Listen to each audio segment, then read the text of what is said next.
Bonjour à toutes et à tous, bienvenue dans ce nouveau numéro de Skimag, un numéro dans lequel nous allons vous présenter les 12 maires élus ou réélus à Saint-Quentin en Yvelines. Nous aborderons les priorités pour leur commune et pour leur délégation sur la communauté d'agglomération, des programmes entre emploi, transition écologique et cadre de vie. On fait le point, c'est parti.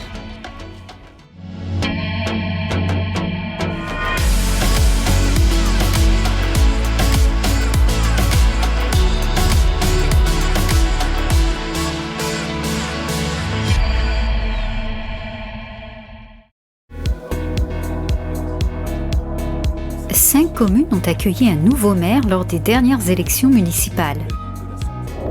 Comme ici à La Verrière. Nouveau maire, nouveau projet, à commencer par l'éducation. Tablettes tactiles et tableaux numériques dans toutes les écoles et soutien scolaire gratuit pour tous. La sécurité ensuite dans chacun des quartiers, renforcement de la police municipale et médiateur de terrain. Enfin, l'amélioration du cadre de vie, dynamisme, propreté et embellissement. Sur le territoire, Nicolas Dainville est en charge de l'emploi et de l'insertion professionnelle. Ça passe par des événements, ski emploi, une fois par an au Vélodrome avec énormément d'offres d'emploi.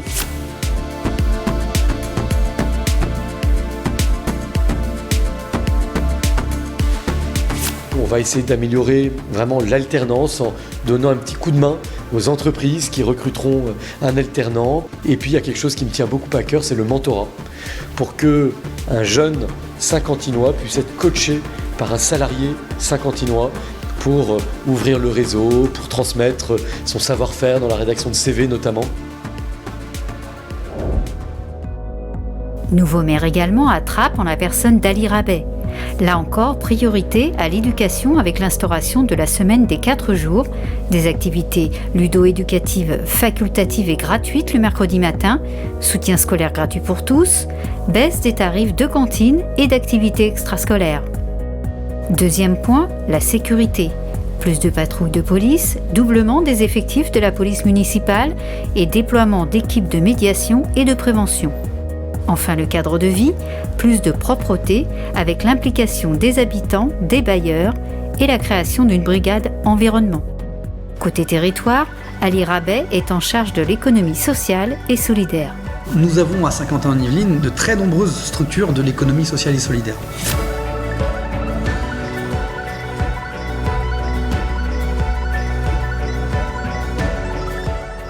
Une des priorités, avec le service développement économique de l'agglomération de Saint-Quentin, ce sera de recenser tous ces acteurs, de mesurer leurs compétences, leur domaine d'expertise, les secteurs sur lesquels ils interviennent, pour pouvoir les réunir et leur proposer une stratégie de développement de l'économie sociale et solidaire, inventer des nouveaux outils de financement par exemple, d'accompagnement de leur développement, et leur permettre de se déployer sur notre territoire de façon harmonieuse, complémentaire, pour notamment créer des emplois. L'ESS, c'est le secteur qui crée le plus d'emplois, et notamment d'emplois durables.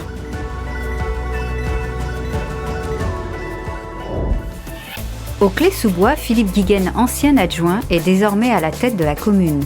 Une commune intergénérationnelle avec la création d'une maison pluridisciplinaire de santé, une maison de la famille et une résidence pour seniors. Une politique tournée vers la transition écologique, circulation douce et un permis de planter dans l'espace public. L'élu encourage la participation citoyenne avec la création de conseils municipaux pour les enfants et les jeunes. Côté territoire, Philippe Guiguen reste délégué à l'enseignement supérieur.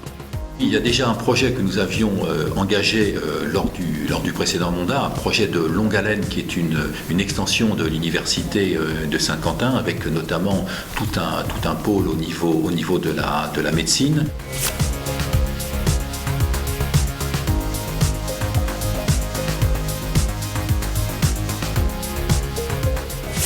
Nous avons aussi des objectifs d'attirer sur le territoire de nouvelles écoles au niveau de l'agglomération de Saint-Quentin en Yvelines. Et bien entendu, il y a faire en sorte que l'université de Saint-Quentin en Yvelines, de l'UVSQ, prenne toute sa place dans le cadre de l'intégration de Paris-Saclay.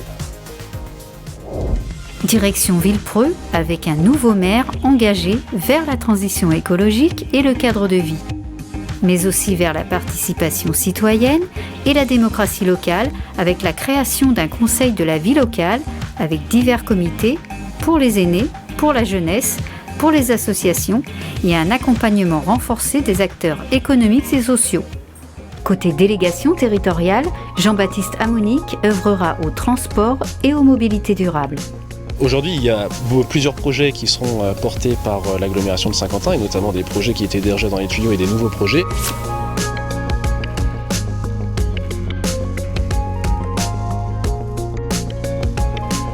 Dans les nouveaux projets, je pense notamment au déploiement des trottinettes électriques qui va être important. Il va falloir qu'on avance sur les différents contrats et les pôles de gare et de mobilité où là il va y avoir un sujet. On a la ligne 18 sur laquelle il faut qu'on avance. Mais aussi le schéma des pistes cyclables, le plan de déplacement inter-entreprises, la mise en concurrence du réseau de bus, la future agence de la mobilité de Saint-Quentin-en-Yvelines et les navettes suspendues et autonomes. Un nouveau maire aussi à Montigny-le-Bretonneux avec un gros chantier, la réhabilitation du centre-ville. Plus accueillant, moins minéral, avec plus d'espace pour les piétons, les cyclistes et les terrasses de café. Un projet auquel seront associés les habitants. Là encore, la sécurité du quotidien est un point important du programme, tout comme la transition écologique avec un projet d'alimentation bio et locale pour les cantines à l'échelle de l'agglomération. Autre sujet phare, la préparation des JO 2024 en concertation avec les habitants. L'édile poursuit le thème de l'aménagement et de l'urbanisme jusque dans sa délégation saint-quentinoise. L'arrivée de la ligne 18 à Guyancourt, la zone des Bécanes, le quartier des Bécanes sur la Verrière, nous avons l'enfouissement de la Nationale 10 aussi à Trappes et bien d'autres sujets.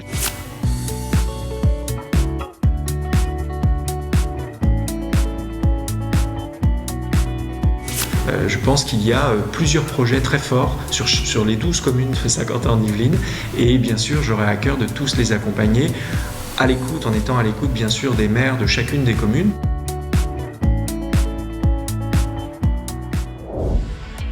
Sept communes ont vu leur maire réélu. Et tout d'abord François Morton à Guyancourt, avec un programme axé sur la solidarité auprès des personnes âgées et des plus vulnérables, mais aussi tourné vers l'éducation, la transition écologique et la démocratie locale. Sur l'agglomération, 3 thématiques fortes, la politique de la ville, la santé et la solidarité. La santé, elle est évidemment au cœur des préoccupations des Français et donc plus particulièrement des Saint-Quentinois et des Guyancourtois. Et nous avons effectivement tout un certain nombre d'actions qu'il va falloir renforcer. On a vu à quel point cette problématique de la santé, elle était majeure durant la période écoulée.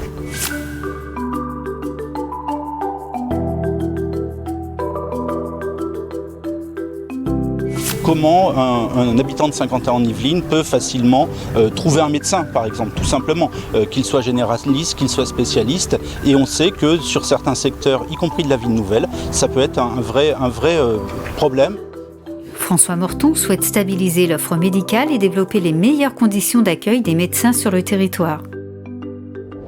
À Manille-les-Hameaux, Bertrand Houillon poursuit sa politique de transition écologique avec notamment la diminution des consommations d'énergie, plus d'énergie renouvelable, plus de biodiversité, plus de nature dans les cours d'école, diminution du plastique et lutte contre les îlots de chaleur.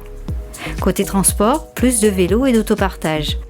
Autre axe, la solidarité envers les plus fragiles, les seniors et les familles, avec la participation accrue des habitants dans les idées et les actions. Pour le territoire saint-quentinois, Bertrand Houillon souhaite accentuer l'agriculture et l'alimentation locale. Par exemple, en ce moment, nous sommes en train de finaliser la surveillance de l'ensemble du foncier disponible pour l'agriculture sur la commune.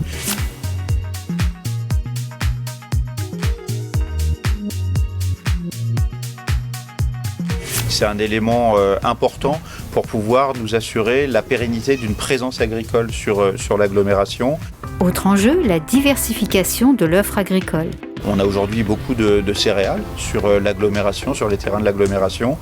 Il faut qu'on puisse se diversifier pour trouver du maraîchage, trouver du verger, trouver de l'élevage, pour pouvoir favoriser forcément l'approvisionnement des Saint-Quentinois en produits locaux. Et impulser les liens entre producteurs, commerçants et habitants.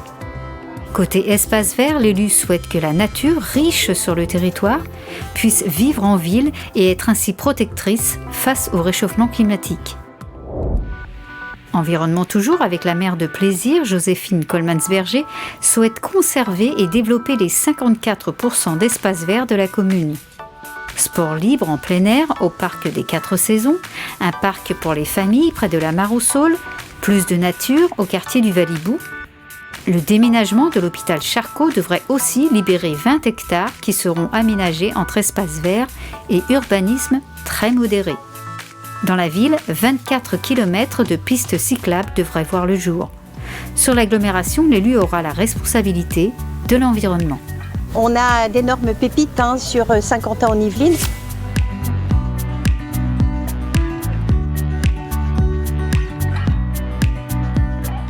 Beaucoup de travaux ont déjà été faits dans le cadre de plusieurs schémas, que ce soit au niveau de l'air, au niveau également du développement immobilier, mais immobilier dans le respect justement des espaces verts.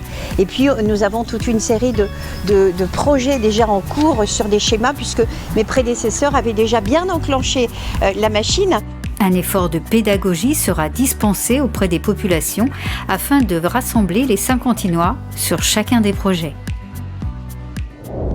Des préoccupations environnementales identiques à Coignières.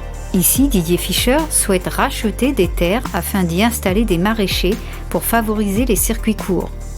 Autre chantier, la réhabilitation du patrimoine et en premier lieu le classement de l'église près de la mairie aux monuments historiques ainsi que la protection du village et la rénovation du groupe scolaire Bouvet. Côté agglomération, place au commerce. Le commerce sur l'agglomération, c'est à peu près 1000 commerçants sur l'agglomération.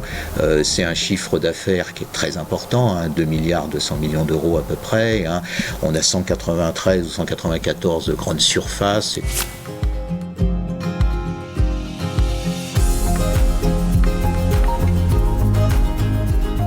La plupart de ces zones d'activité sont des zones vieillissantes, des zones qui nécessitent évidemment aujourd'hui des interventions importantes, une restructuration probablement. Cela d'autant plus qu'on est confronté en fait à un changement des modes de consommation, et ça va faire partie des 5-6 ans qui viennent, je dirais, à approprier en quelque sorte le commerce aux nouveaux modes de consommation aujourd'hui. Parce que ça nécessite évidemment de repenser notre équilibre aujourd'hui commercial sur l'ensemble de l'agglomération. À Maurepas, place au cadre de vie en mouvement. Logement, zone d'activité Paris-Ouest, transition écologique avec la plantation de 500 arbres et le bien-être animal, mais aussi la rénovation du centre-ville. Une ville pour toutes les générations et une démocratie locale renforcée par des ateliers participatifs. Côté agglomération, Grégory Garestier est désormais en charge de l'habitat, avec des enjeux forts à travers le plan local de l'habitat. Avec l'objectif, c'est de rééquilibrer l'offre sociale sur le territoire.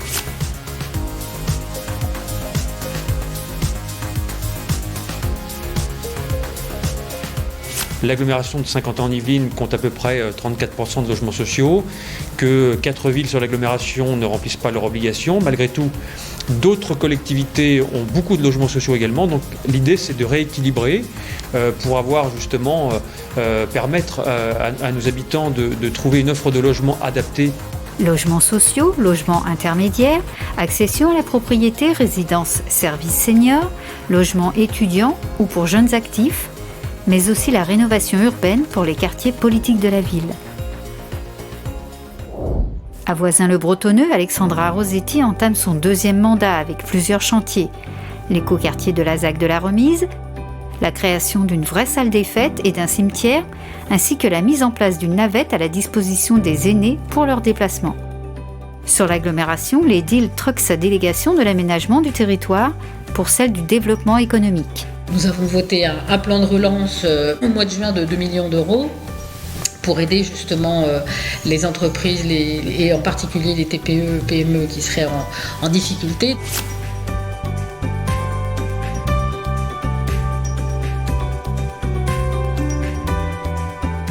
tout l'enjeu pour nous, c'est de continuer bien sûr à les soutenir et puis également d'accueillir éventuellement de nouvelles entreprises en mettant en valeur tous les atouts de Saint-Quentin-en-Yvelines.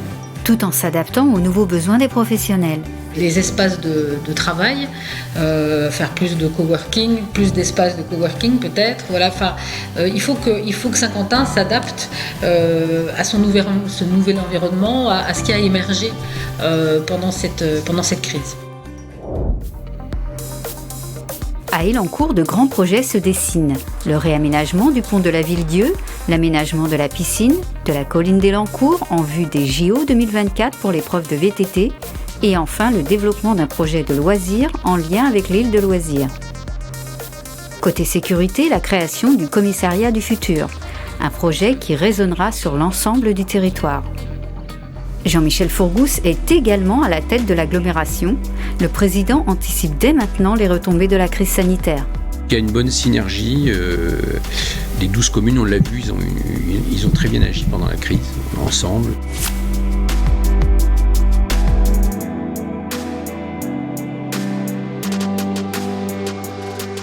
Faut pas se leurrer, il y a une crise économique devant nous, on le sait. Pour y répondre, l'agglomération saint-quentinoise est soutenue par ses deux principaux partenaires, le département et la région. Et nous, on va augmenter l'employabilité et des jeunes qui vont avoir plus de mal à trouver du travail en septembre que d'habitude, et ainsi que l'augmentation des chômeurs, des gens déjà expérimentés. Donc on essaie de trouver, bien sûr, des modes d'accompagnement. Le tout en partenariat avec les entreprises, partenaires essentiels de l'agglomération. Celle-ci poursuit le développement de son attractivité. Son université est classée 14e établissement au monde au classement de Shanghai. De grands événements sont à venir avec le déroulement de plusieurs épreuves des JO 2024. Elle se veut aussi terre d'innovation, notamment dans les transports, grâce aux véhicules et navettes autonomes à venir. De voir que tous les élus vont quand même à peu près dans le même sens, en respectant la sensibilité de gauche et de droite. Il y a un climat de confiance qui participe à la réussite de Saint-Quentin. C'est indiscutable. Moi, je suis plutôt un président heureux. Skimax, c'est terminé. N'oubliez pas d'appliquer les mesures barrières, masques, lavage des mains, distance. À très bientôt pour de nouvelles aventures saint-quentinoises. Ciao!